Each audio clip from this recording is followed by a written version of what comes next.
Right, we're about to announce our top scary game. Let's run through 20 to 2 one last time. At number 20 in our countdown, the Bingo Wing Tightening, Rise of Nightmares. At 19, the Sea Sickness is probably the best thing that will happen to us all day in Cold Fear. At 18, Luigi's Mansion reminds us to tidy up as we go along. At 17, we have Fear. 16, the Cinematic Heavy Rain. Number 15, X-Files Resist or Serve. And number 14, Metro 2033 makes us complain less about our daily commute. Kuon takes 13. Number 12 is Siren Blood Curse. At 11, Eternal Darkness really truly messes with our heads. Number 10, Resident Evil 4 makes us fear people with sacks on their heads, as if we didn't before. At number 9, Obscure gives us even more reasons not to go to school. At number 8, Project Zero makes us wish cameras really could do that. The less holiday fun like Limbo at 7. At 6, Resident Evil 2 shows us two perspectives, each pretty grim and terrifying. At 5, we had the Putting the Lord of the Flies to Shame rule arose. At number 4 was the Stephen King-alike Alan Wake, although obviously heaps better looking. Silent Hill 2 at 3 shows us why there's always a catch with booking holidays over the internet. And at number 2, we had the Big Daddy, the original Resident Evil.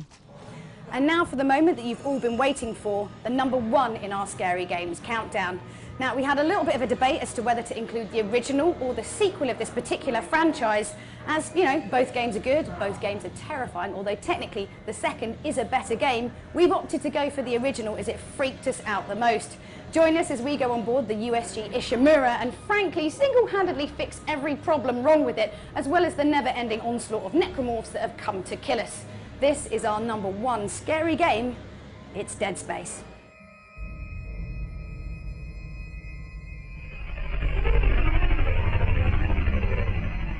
Dead Space begins with the vast shape of the USG Ishimura looming across your view. It may look peaceful, but this ship will be your home, maze, and own personal hell for the next 13 hours. Ready to dock? It's review time.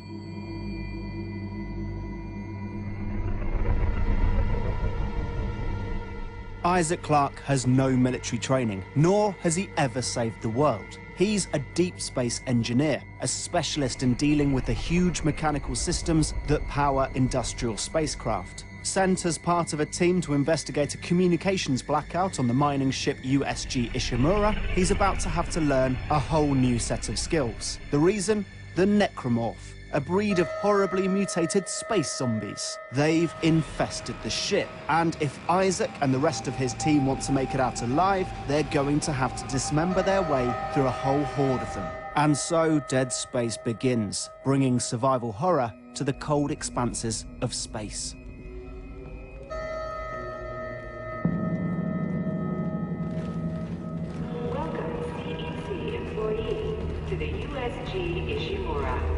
From the moment you set foot in the USG Ishimura, Dead Space's atmosphere will have you on the edge of your seat. Hours later, making your way through the belly of the ship, you'll still be there.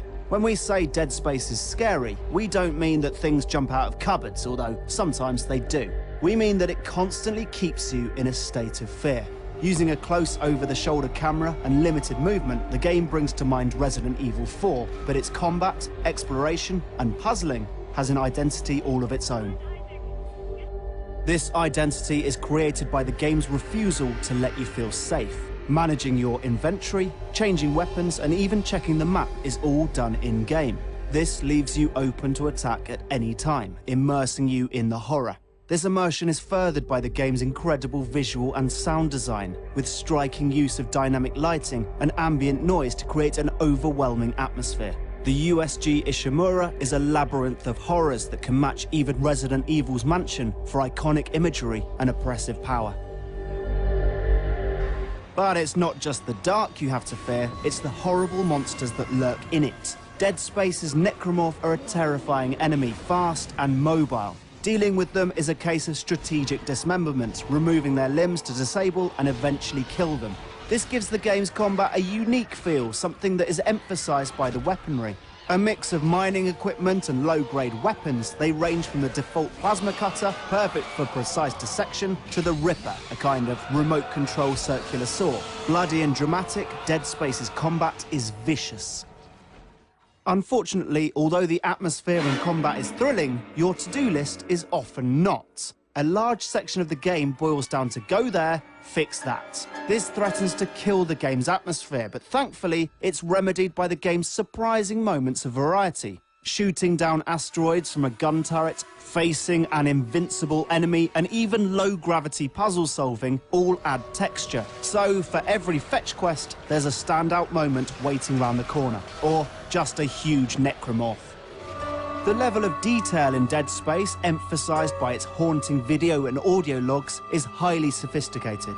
This distinct world is backed up by the game's unique mechanics. Both the enemy slowing stasis and the gravity gun-like kinesis are used in some brilliant engineering puzzles and also open up a variety of combat tactics. Both feed into the overall experience, and this combination of an arresting world as well as finely honed gameplay mechanics make Dead Space as brilliant as it is horrible. And when you fought your way from one end of the USG Ishimura to the other, seen horrors, stamped necromorphs, and looked open-mouthed at bosses, the only thing you want to do is go through the whole thing again. Dripping with atmosphere, scares, and blood, Dead Space is science fiction horror at its very best.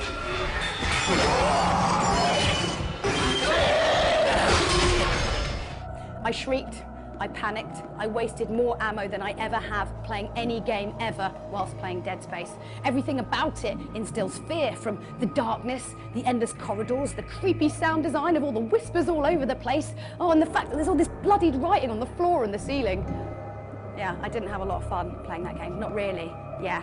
This is kind of why I think we should stay on Earth, as if there's a small chance that maybe this is an outcome of space travel. I'm going to stick with the bus.